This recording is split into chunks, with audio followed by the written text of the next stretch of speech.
All right.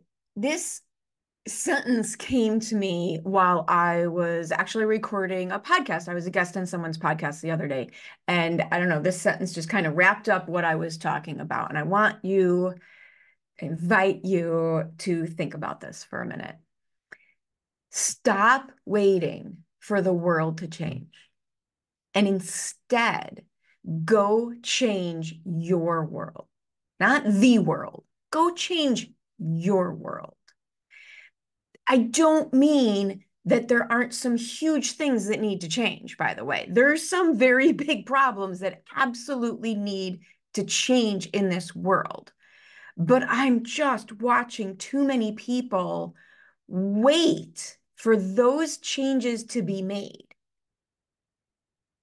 And instead, what would be possible if you really just thought about what could you do for you?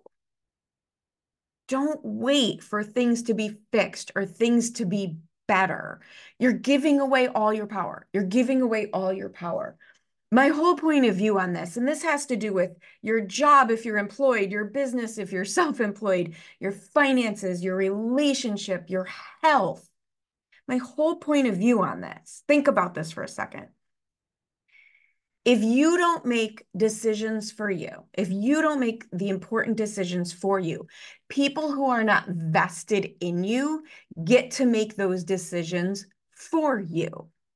I'll say that again. If you don't make the decisions for yourself, people who are not vested in you get to make those decisions for you. And that doesn't make them bad or wrong.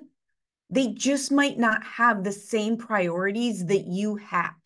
I'll give you an example. In 1975, when I was 5 years old, there was an accident in our house and I got bit by the family dog. I was 5. I'm 5 feet tall now at over 50 years old. You can imagine how little I was when I was 5. And the dog was a Great Dane. All he did was nip at me, but that's all it took. So went to the emergency room and the emergency room doctor wanted to stitch me up, right? And my mom stopped him and asked, is she stable? Is she stable? Yes, she's stable. Okay, well then, before you touch her, in the days before the internet and the days before even cell phones,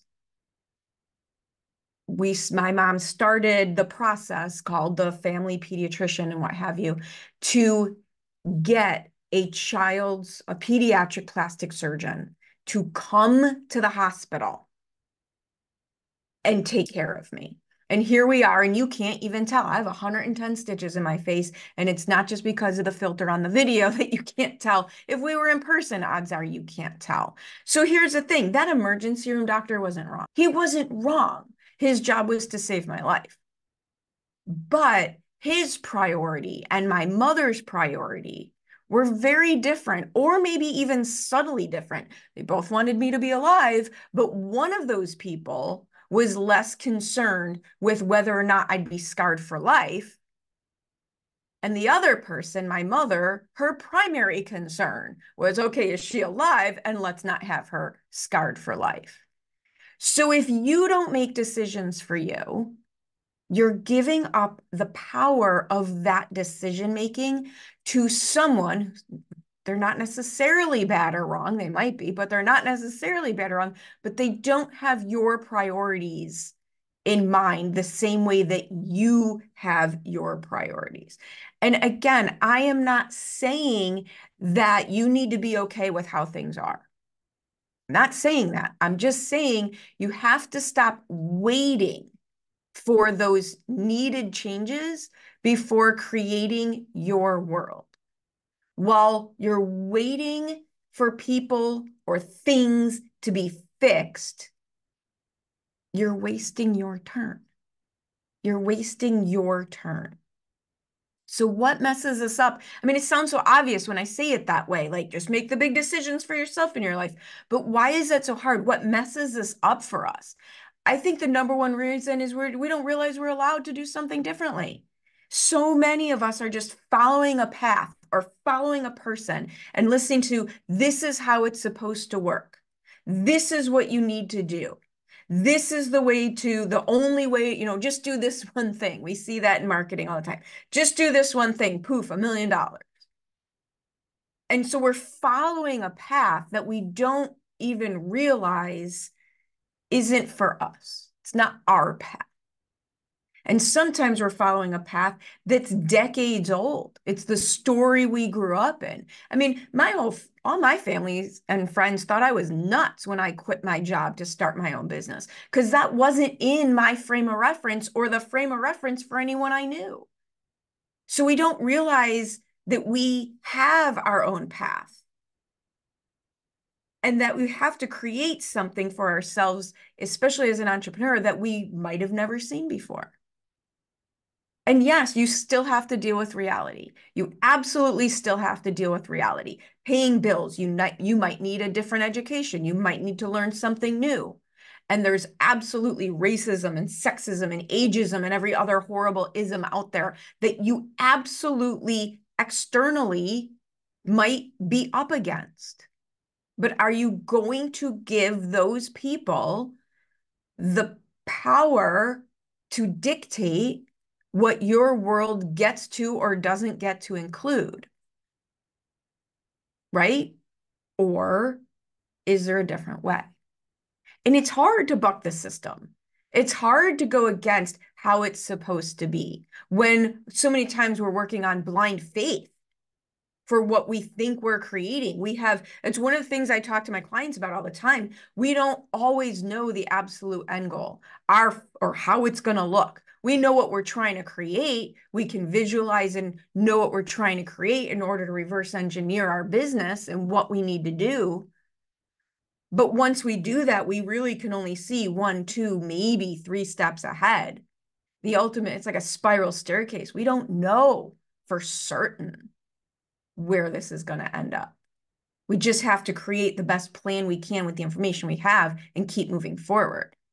And another thing that messes us up with this is it's not fair. It's not fair. It's not fair. You're 100% right. You are 100% right. Most things aren't fair. One of the horrible truths that I learned that was told to me when I started, was from my speaking and writing mentor, is you don't get the business you deserve. You don't get the business you deserve. You get the business you ask for. And that's why there's brilliant, brilliant people out there whose businesses aren't doing that well.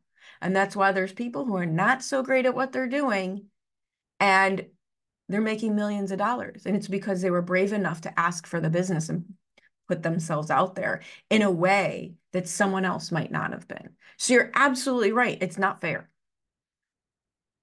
But do you want to be right that it's not fair? Or do you want to be powerful? Or do you want to be powerful? I also think we're up against the fact that microwaves and streaming music and streaming TV and Amazon and so much in our world just has us believing and has gotten used to that everything we want should instantly appear, right? I mean, I am so guilty of this. I love nothing more than ordering something on Amazon and realizing it can be delivered today. Like, how crazy is that? And I absolutely catch myself. Oh my God, I so catch myself when, heaven forbid, I have to wait 2 days for my delivery of massively unimportant whatever it is I'm buying.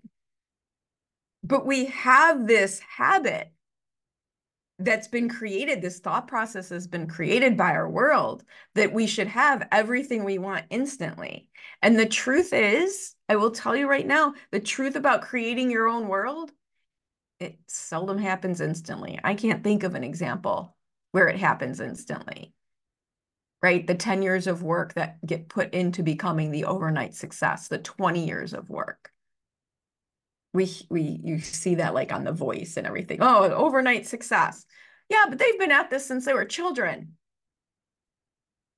So yes, you can be absolutely unbelievably powerful and create your own world. It's not going to happen overnight. It doesn't happen overnight. And so the way things are now, we think that if it's not happening instantly, that it's not happening. And that's not true. We have to realize we can be moving forward towards it just because it doesn't feel like in the moment that it's all resolved. And we're up against our brains trying to keep us alive, right? When your brain's job is to keep you alive. It's not to make you happy or skinny or rich. It's just to keep you alive. And anything you haven't done before, it instantly thinks, oh my God, we're all going to die. So you're up against neuroscience when you're putting yourself out there in different ways, when you're bucking the system, and when you're trying to envision something that you haven't done before. So yes, we're up against our neuroscience and how our brains work. So this is the question that I have for you. Can you be enough? Can you be enough to be able to create your own world? Can you be brave enough to do things that make you uncomfortable? And keep doing things of finding new levels of being uncomfortable and be brave enough to stay being uncomfortable. And can you be resilient enough? Can you be resilient enough to do things when you don't feel like doing them? And can you be persistent enough to do things when it feels like none of those things are working? Can you be persistent enough to find new ways when all the ways you've tried so far have failed? And can you be honest enough with yourself? Can you be honest enough with yourself? This is the hardest conversation to have, is an honest conversation with yourself. Can you be honest with yourself about the role that you're playing in holding yourself back? Can you be honest enough to look at when are you feeling the world is happening to you instead of because of you, and recognize the role that you might be playing in preventing what it is that you ultimately want? I'm not saying, I will warn you now, I am not saying this whole process is puppies and rainbows and unicorns, because it is absolutely not. But the magic of it is that you have a choice. The magic of this process is that you actually have a choice. You can decide to do whatever it takes to create the world you want for yourself. You can decide to find a way, or you can settle for what others choose to give you. Don't get caught up in the very human problem of all or nothing thinking. We do this, humans, we think of all or nothing. Don't let the fact that this entire topic feel so huge and overwhelming, don't let that keep you stuck. Don't let that keep you stuck. Pick one thing. Pick one thing. Start there. Pick one thing that you wish was different in your world and get some momentum, get some wins. Show yourself that you have control and freedom to choose. Start small. It's perfectly fine. Can't change everything in a day. It didn't take one day to get you where you are. It's not going to take one day to get out of it. Just start with something small and build on it. There's a Chinese proverb. It's one of my cards on my computer right now. The best time to start something, right? The best time to start was 20 years ago. The second best time to start is now. That's all it takes. That's all it takes. You just have to get started.